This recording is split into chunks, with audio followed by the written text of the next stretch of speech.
Hello, everyone, and welcome again to another episode of the Beyond Fulfillment Podcast. I'm your host, Dave Goulas of Easy DC 3PL, and this week my guest is the Senior Vice President and Managing Partner of Bradford Commercial Real Estate Services, Joe Santaularia. Welcome, Joe. Happy to be with you this morning, Dave. Yeah, thanks so much for being here.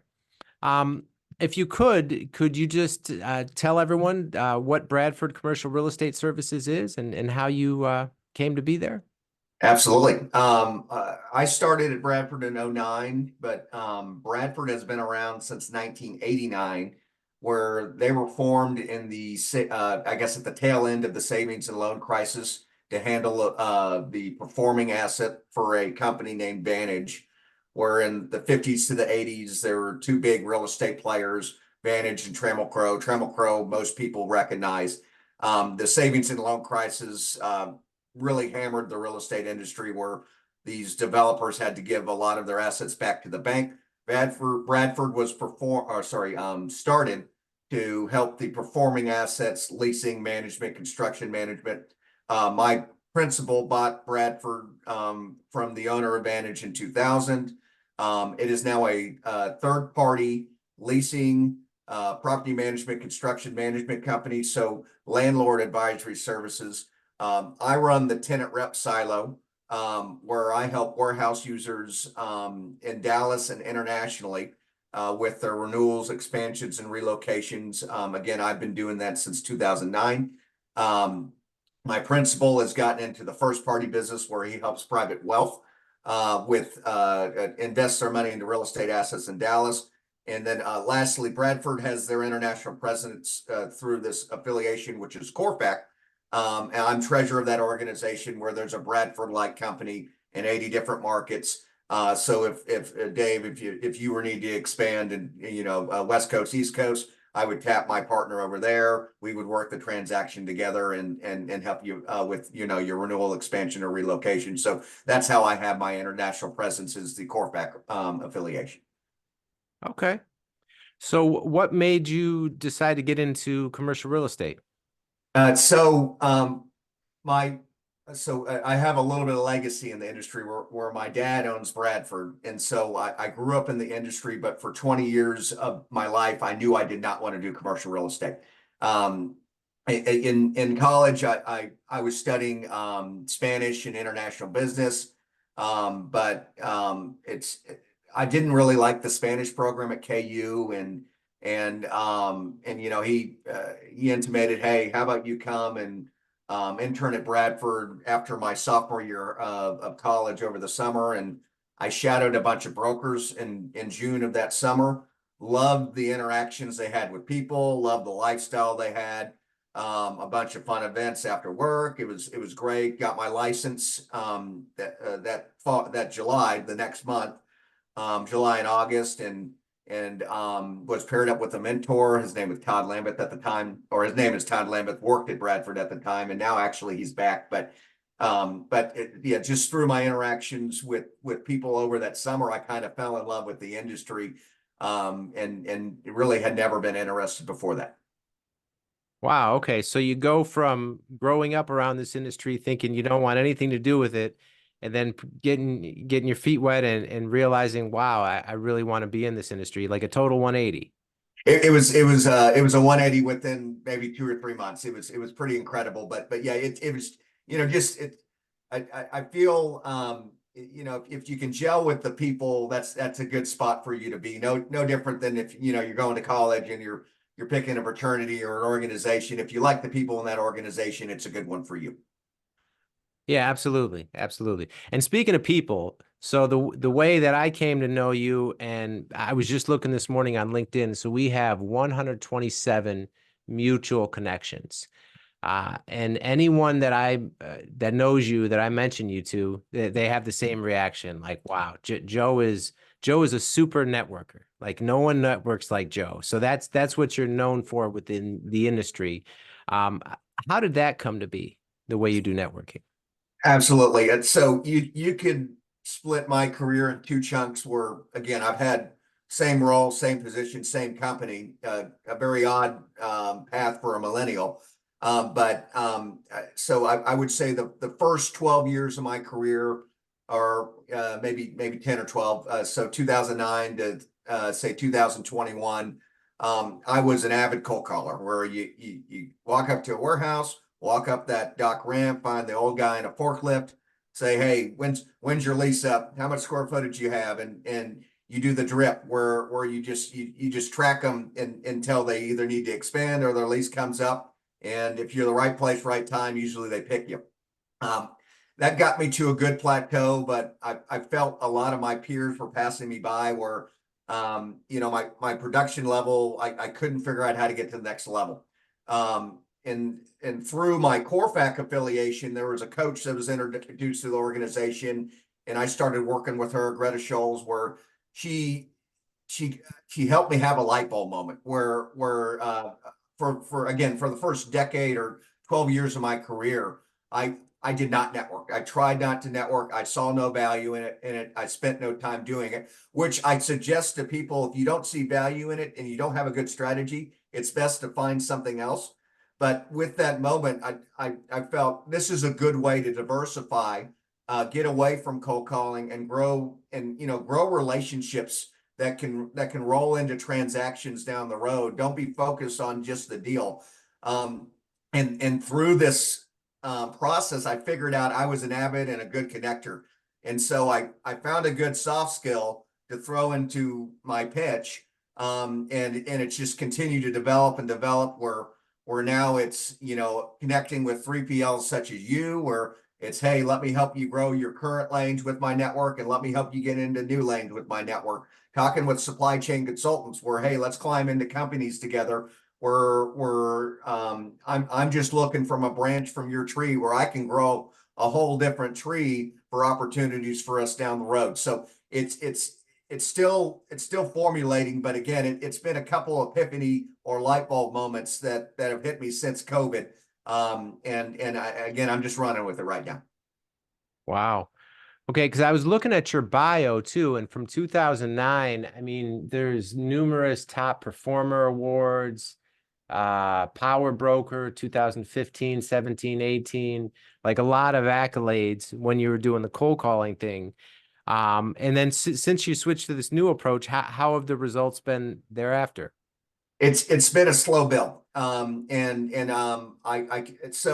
And when you get into, and I feel this is probably every sales position, and especially in real estate where you come out of, I started right out of college, and I've always been on 100% commission, and so I see all my buddies making these nice salaries coming out of college, and I'm in '09, 2010, and making nothing. So it's nothing for 2 or 3 years, and then you have your pop year.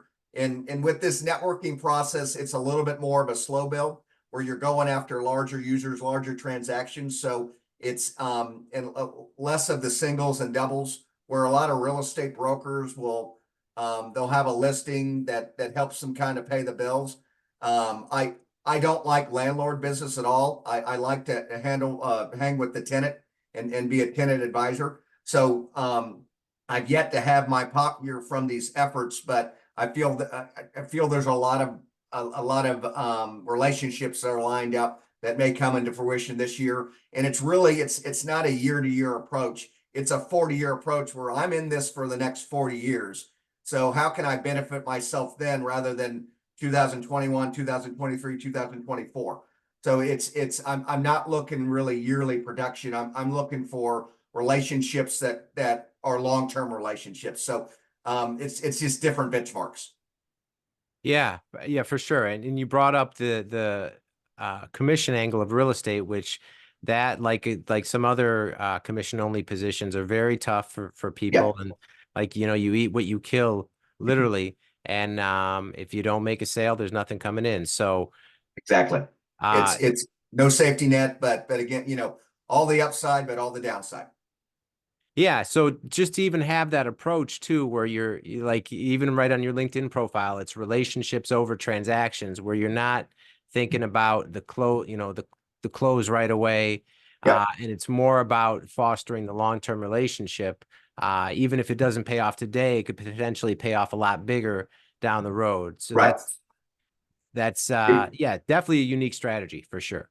Yeah, you're always looking for the bigger fish or the better or it's someone's network is stronger than whatever transaction they can provide you today. Where there's, if you can figure out a way to get into someone's network, there may be 10 transactions down the road because of that. So it's play for the future, not for the quick buck today.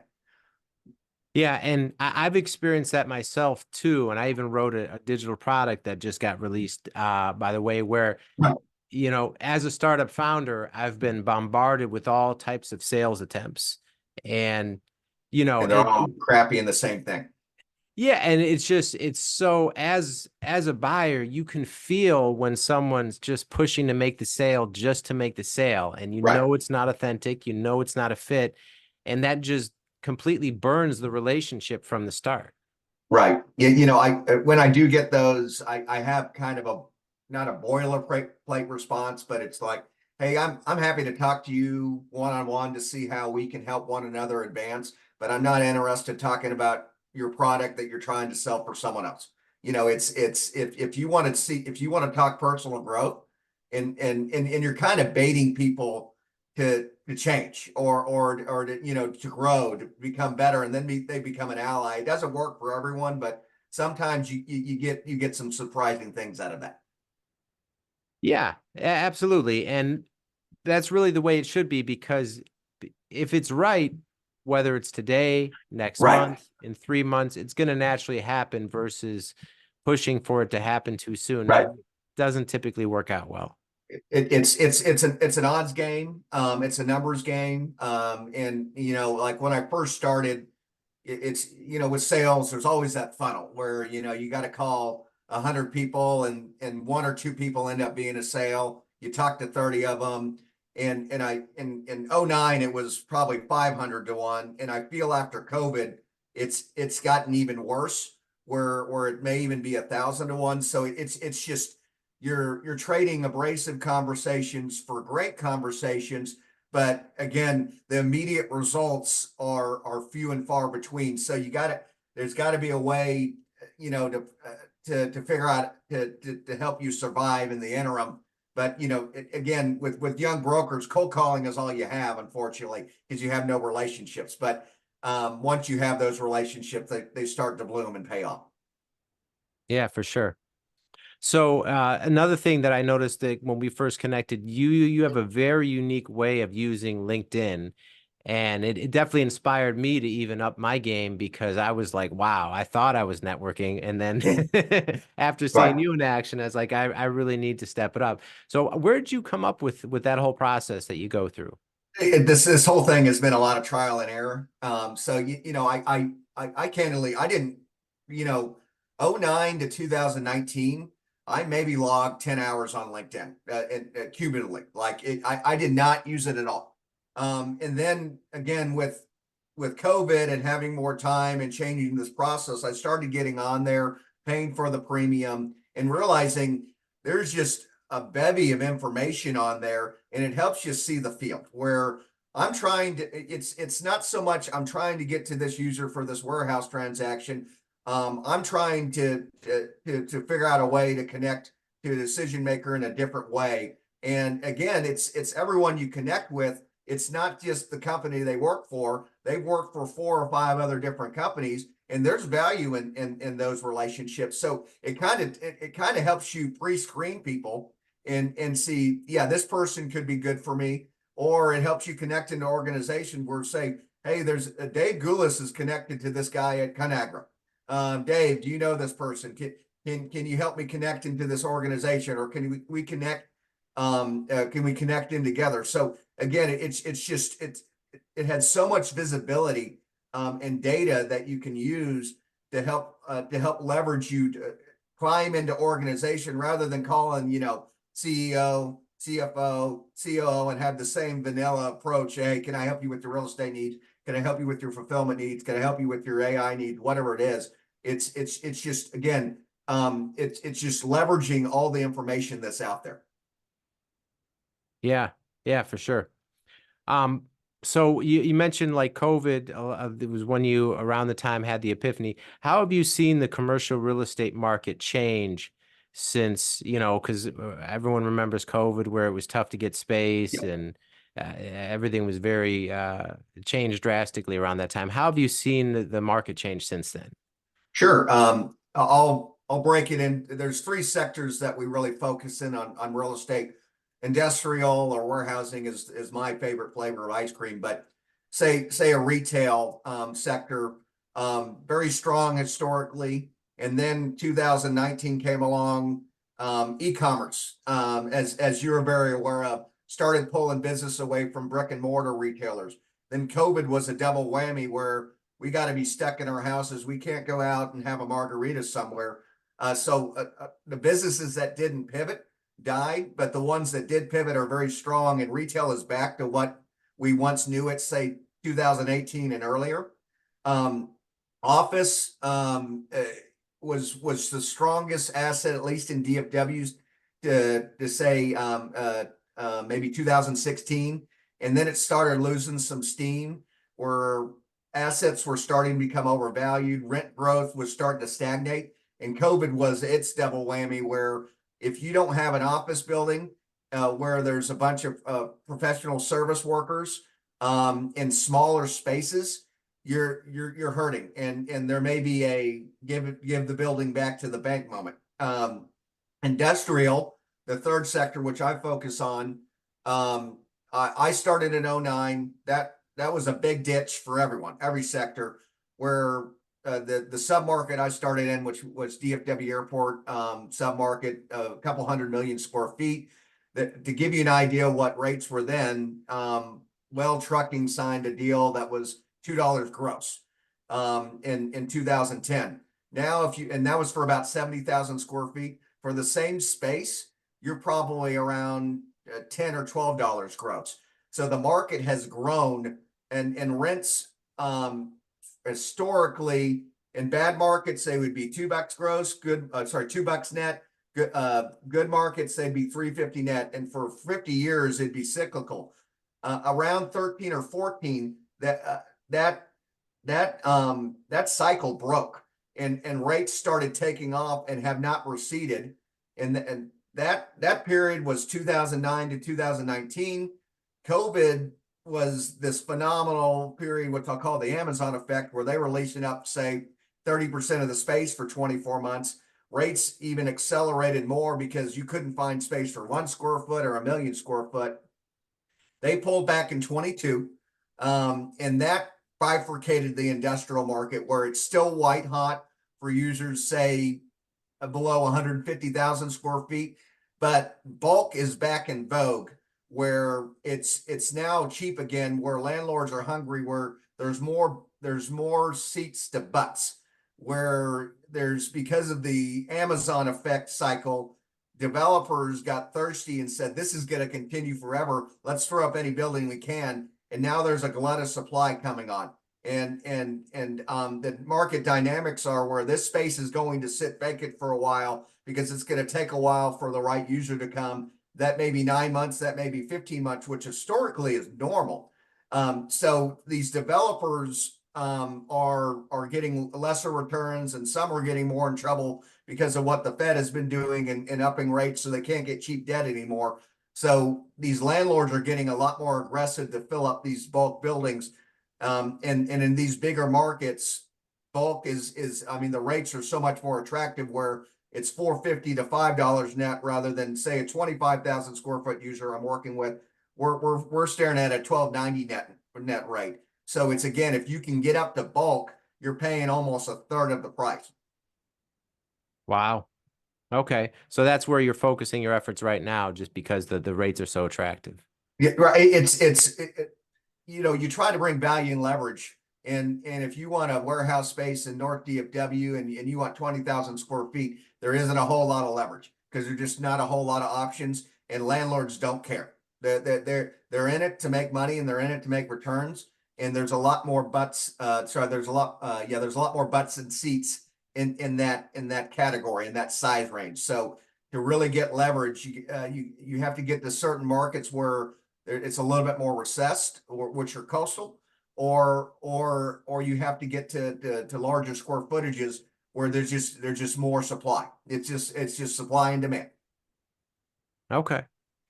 So then how do you see the rest of 24 going with, with that approach in terms of what like the 3PLs you're dealing with and because a lot of that's always a challenge, at least Right. lately since I've been in it, is just trying to get space at a price that you can make work. Right, because yeah, every market's a little different. The Kentucky market you're in is a little smaller, so the development isn't what you'd see in a Dallas. So and this year is going to be a little different because obviously we're staring a big election. So in election years, typically we see a frenzy of activity, say January to August or September, things shut down for 100 days.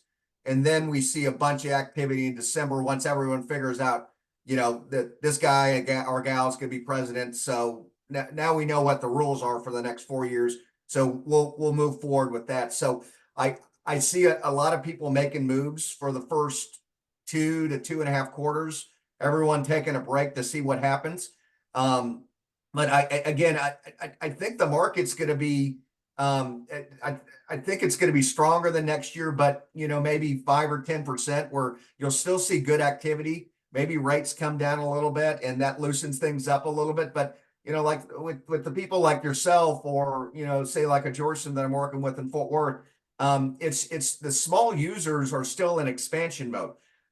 It's the bigger users that are getting hammered with this slightly slower economy, where it's hot in some sectors and cold in some sectors, like an XBO or an FI. So if as long as if you're working with the entrepreneurial guys, I think the sky's the limit, and there's still a lot of activity and still a lot of opportunity out there. And that's again, I try to target 3PLs like yourself that are entrepreneurial and collaborative, and how can we help each other grow? And with that tactic, I think there's going to be a lot of activity this year. Yeah. And you bring up an interesting point, because one of the reasons we got into the 3PL space is we came from pharmaceuticals, and we saw a lot of complacency with smaller shippers rather not being able to get space Right. or not getting the right type of service. And it was almost that supply and demand was so heavily weighted towards the warehouse, where they felt they didn't necessarily need to provide the higher level service to a smaller provider, Right. right? Right.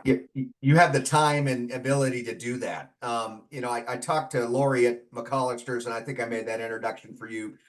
She worked at a larger user that I won't mention, but she lost $1 million client because someone wasn't willing to pay a $900 fee to overnight something. So it's the customer. You guys are going to bend over backwards to keep a client.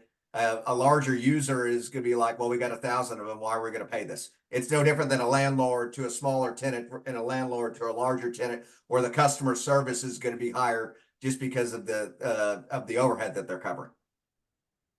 Yeah. Yeah. And, for us, we never really understood that model, because, the customer is the lifeblood of your business.